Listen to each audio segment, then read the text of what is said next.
Hello दोस्तों, मैं प्रमोद पासवान। हमारा यूट्यूब चैनल CCM गुरुजी 21 में आप सबका स्वागत है। दोस्तों, आज के हम इस वीडियो में बात करने वाले हैं 6x11 जो हम लोग का ब्लेड कास्टर मशीन होता है। 6x11, 4x7, 5x9 बहुत। दोस्तों, आज के हम इस वीडियो में पूरे एक एक डिटेल्स के साथ हम लोग बात करेंगे और साथ ही साथ हम लोग ड्राइंग के साथ समझेंगे कि कैसे 6x11 हम लोग पढ़ते हैं, कैसे जानते हैं कि 6x11 का मशीन है और 6x11 क्या है। तो दोस्तों, आप लोगों से एक छोटी सी रिक्वेस्ट है कि यदि आप हमारे चैनल पर नए हैं तो हमारे चैनल को सब्सक्राइब करें, वीडियो लाइक करें और अपने दोस्तों के साथ ये वीडियो जरूर शेयर करें। यदि आप हमें फेसबुक पेज पर देख रहे हैं तो पेज को फॉलो जरूर करें। तो चलिए दोस्तों, बिना देर के हुए वीडियो स्टार्ट करते हैं।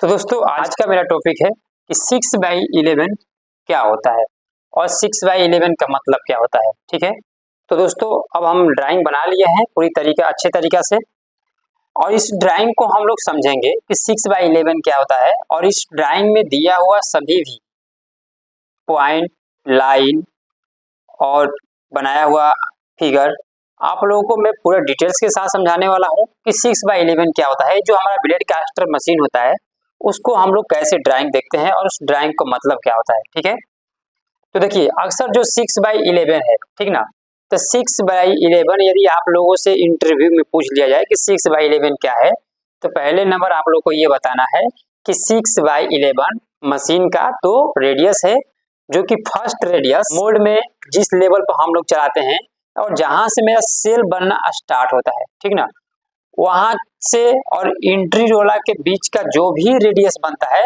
वो कितने मीटर का रेडियस बनता है, 6 मीटर का रेडियस बनता है।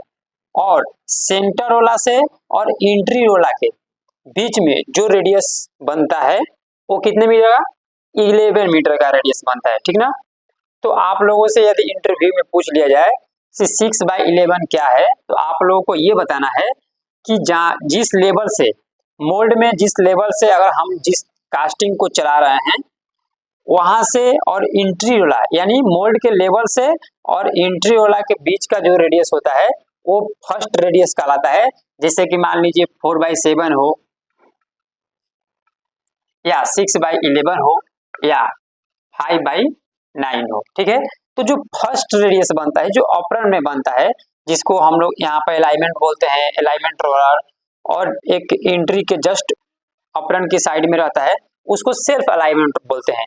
कितने लोग डमरू रोलर भी बोलते हैं, बट इसका रियल नाम है सेल्फ अलाइनमेंट रोलर। ठीक है, तो मोल्ड में जिस लेवल पर हम लोग कास्ट करते हैं ब्लेड को वहां से एंट्री रोला के बीच के रेडियस को हम लोग फर्स्ट रेडियस बोलते हैं, जो कि 6 रेडियस बोलते हैं। ठीक है, अब इस रेडियस को 6 मीटर को रेडियस को तोड़ने के लिए आप लोग भी देखे होंगे कि एक यहाँ पर रोलर का हम लोग यूज करते हैं और रोलर में एक सिलेंडर लगा रहता है कुछ इस टाइप का। ठीक है, रोलर में एक सिलेंडर लगा रहता है और इसी सिलेंडर के द्वारा हम लोग क्या करते हैं कि उस वाले रेडियस को यानी 6 मीटर का रेडियस को हम लोग तोड़ते हैं। जब 6 मीटर का रेडियस हम लोग तोड़ते हैं तो वह 11 मीटर के रेडियस में कन्वर्ट हो जाता है। ठीक है, वो रेडियस क्या होता है, 11 मीटर के रेडियस में कन्वर्ट हो जाता, बदल जाता है। तो देखिए कोई भी चीज अगर ज्यादा बैंड है, ये मान के चलिए कि इसको एक रिंग है, ठीक है, और ये मान के चलिए कि 6 मीटर का रेडियस है। रेडियस बोले तो इसका त्रिज्या, रेडियस को हिंदी में त्रिज्या बोलते हैं और त्रिज्या उसी को बोलते हैं जो किसी भी सर्कल को, यानी मान के चलिए कि यह एक सर्कल है, ठीक ना, यह मशीन का यह एक सर्कल है और उस सर्कल को हम लोग 4 डिवाइड भागों में बांट देते हैं। तो जो सर्कल का यहाँ पर सेंटर पॉइंट होता है वहां से अगर मान के चलिए कि हम ये तीनों चीज मिटा दिए, ठीक ना, ये 3 चीज मिटा दिए तो हमारा कैसा रेडियस बन जाएगा, यही मेरा ब्लेड कास्टर है। तो मैं कुछ नहीं किया हूँ, यहाँ पर क्या किया है कि मोल्ड लगा दिया हूँ। यहाँ पर मेरा क्या है, एंट्री वाला है और यहाँ पर मेरा सेंटर वाला और यहाँ पर मेरा एग्जिट वाला, इसी लाइन को पास लाइन बना दिया हूँ जस्ट उसी के हिसाब से, यानी जो हमारी मशीन बनी है, ठीक ना, तो वह एक सर्कल पर बनी है।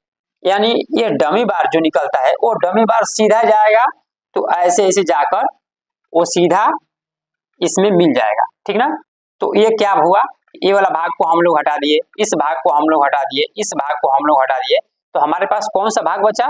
ये वाला भाग, ठीक है। तो ये जो सेंटर वाला होता है ना, सेंटर वाला और मोल्ड का इस लाइन को क्या बोलते हैं? मोल्ड के जो बीचों बीच लाइन रहता है उस लाइन को हम लोग न्यूट्रल एक्सिस पॉइंट बोलते हैं, ठीक है। और न्यूट्रल एक्सिस पॉइंट से और ये सेंटर वाला के जो बी का रेडियस बनता है वो फर्स्ट रेडियस कहलाता है। जैसे कि 4/7 यानी 4 मीटर का रेडियस, 6/11 तो 6 मीटर का रेडियस, यदि 5/9 हो तो 5 मीटर का रेडियस। और इस रेडियस को एक इंट्री रोलर सिलेंडर के द्वारा, इंट्री सिलेंडर के द्वारा यदि मान के चलिए कि हम लोग इस ब्लेड को प्रेस करते हैं तो यह ब्लेड कुछ 11 मीटर के रेडियस में बदल जाता है, जो कि इस 11 मीटर के रेडियस को स्टेट करने के लिए हम लोग एक और सिलेंडर का, एक और रोलर का प्रयोग करते हैं। एक और सिलेंडर यहाँ पर लगा देते हैं और इस सिलेंडर के द्वारा हम लोग क्या करते हैं कि पूरा ब्लेड को स्ट्रेट करते हैं। देखिए सेंटर वाला से बाहर जो भी लाइन है उस लाइन को क्या बोलते हैं? पास लाइन बोलते हैं, ठीक है। सबसे पहले आप लोगों को ये समझा दूं कि 6/11 क्या है।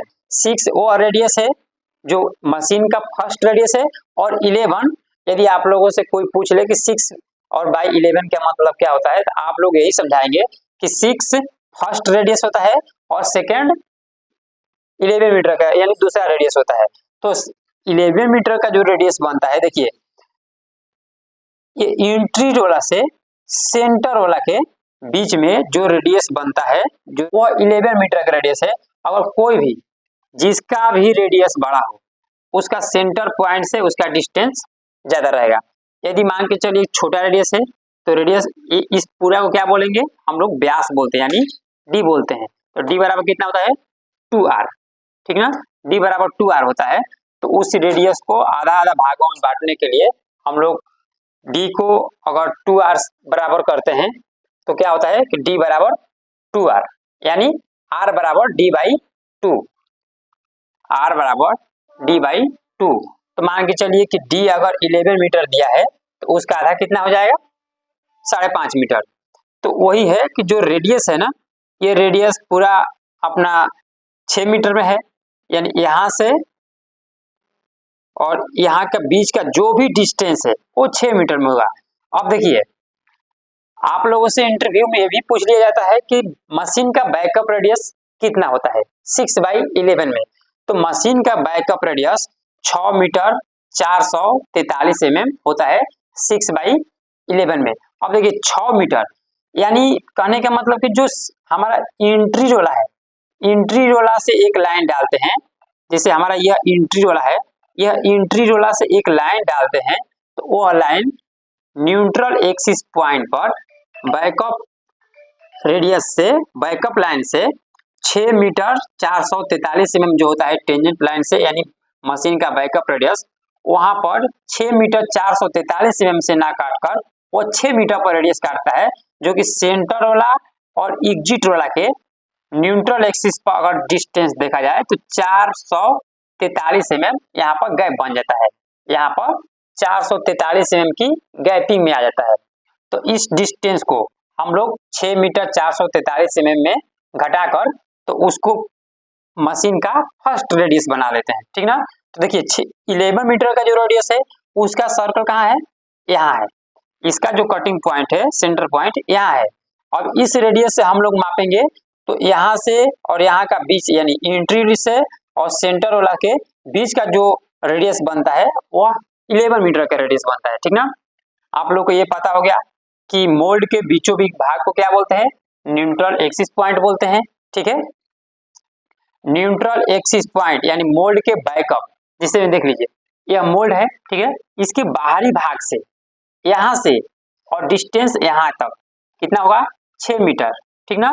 और यहाँ से एक मान के चलिए कि एग्जिट वाला है और एग्जिट वाला के बीच में जो रेडियस बनता है वो 6 मीटर का रेडियस बनता है, जबकि यहाँ पर यहाँ पर सेंटर वाला है तो यहाँ के बीच के जो रेडियस बनेगा वह आपका 11 मीटर का रेडियस बनता है। देखिए इसको हम जो विड्रॉल में रोलर लगाता है उसको हम लोग फर्स्ट में क्या लगाता है, एंट्री वाला बोलते हैं, बीच वाले को क्या बोलते हैं, सेंटर वाला, और बीच में जो लाइन रहता है जो न्यूट्रल एक्सिस पॉइंट को क्रॉस करता है उस लाइन को क्या बोलते हैं, टेंजेंट लाइन। ठीक है, ड्राइंग में आप लोगों को दिया रहता है कि टेंजेंट लाइन से पीसीआरटी का फर्स्ट डिस्टेंस वाला इतना है mm, और टेंजेंट लाइन से मशीन का बैकअप रेडियस कितना होता है, 6 मीटर 443 mm। ये कितना रेडियस का है, 6/11 मीटर का रेडियस में है। ठीक ना।